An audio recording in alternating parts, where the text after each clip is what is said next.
লালমোহন দেবনাথ স্মৃতি cricket tournament. আজকে আমাদের এই ফিগুরাস ইয়াংস্টাররা they are very proud of our constituency. আমরা দেখতে পাই সবসময় তারা এই মাঠের মধ্যে খেলাধুলার মধ্য দিয়ে আমাদের রাজ্যের নাম, আমাদের বিধানসভার নাম আজকে ভারতবর্ষের প্রতিটি রাজ্যে ওরা ছড়িয়ে দিয়েছে। তাদের কঠোর পরিশ্রম আমাদের এলাকার যুবশক্তিকে অনেকটা শক্তি করেছে। শক্তিবান প্রধান অতিথি হিসাবে দিয়েছি রতন চক্রবর্তী মহোদয়কে উত্তরীয় পড়িয়ে আজকের এই অনুষ্ঠানে সবাই করতালি দেবেন। সঙ্গে আমাদের এই মন্ডল সভাপতিকে উত্তরণী দিয়ে বরণ করে নেওয়ার জন্য অনুরোধ রাখবো। মন্ডল সম্পাদক কে উত্তরণী দিয়ে বরণ করার একটি মাত্র ক্লাব যেটি সারা বছরই বিভিন্ন ধরনের সমাজসেবামূলক ক্রীড়া বিনোদন সমস্ত দিকে নজর দিয়ে আয়োজন করে থাকেন।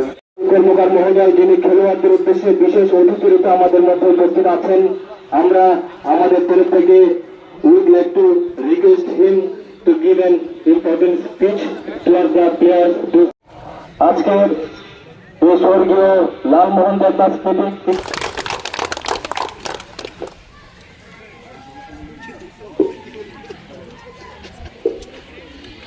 আমি আজকের এই খেলায় জিতেছেন দুটি টিম। একটি মাত্র ক্লাব যেটি সারা বছরই বিভিন্ন ধরনের সমাজসেবামূলক ক্রীড়া বিনোদন সমস্ত দিকে নজর দিয়ে আয়োজন করে থাকেন। আমি নিজে ক্রীড়া প্রেমী হিসেবে বা খেলোয়াড় হিসেবেও আমার সবসময় একটা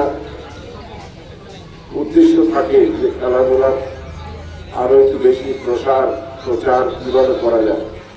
সবাই অবগতির জন্য জানাচ্ছি যে এই মাঠটাকে আমরা আগামী দিন একটা মিনি স্টেডিয়াম রূপে গড়ে তোলার জন্য ইতিমধ্যেই আমরা প্রস্তাব পাঠিয়েছি এবং আশা করব যে আগামী দিনে এখানে এই খেলোয়াড়রা যারা সারা বছর অনুশীলন করেন এবং এখান থেকে রাজ্য ভিত্তিক এবং আন্তর্জাতিক ক্ষেত্রেও উজ্জ্বলতার স্বাক্ষর রেখেছেন, তারা আরো বেশি উৎসাহিত হবেন, আরো বেশি সুযোগ সুবিধা তাদের জন্য সম্প্রসারিত হবে। খেলার উদ্বোধন করবেন এখন খেলোয়াড়দের মধ্যে এবং অতিথিদের মধ্যে সৌজন্য বিনিময় হচ্ছে।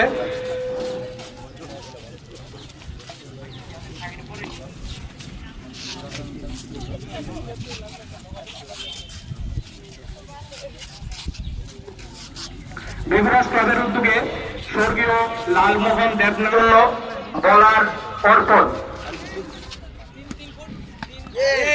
খুব সুন্দর, সবাইকে করতালি দিয়ে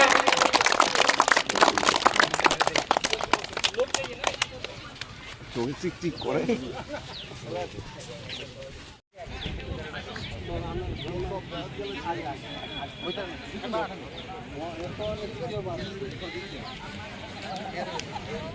সাপেলে যে হোয়াইটটা এটা লাইনের বাইরে দিলে হোয়াইট হচ্ছে। হ্যাঁ ঠিক আছে, সাপেলে কোনো এক্সট্রা বাড়াইবো এমন কোনো লাইনের বাইরে দিলে হোয়াইট ঠিক আছে।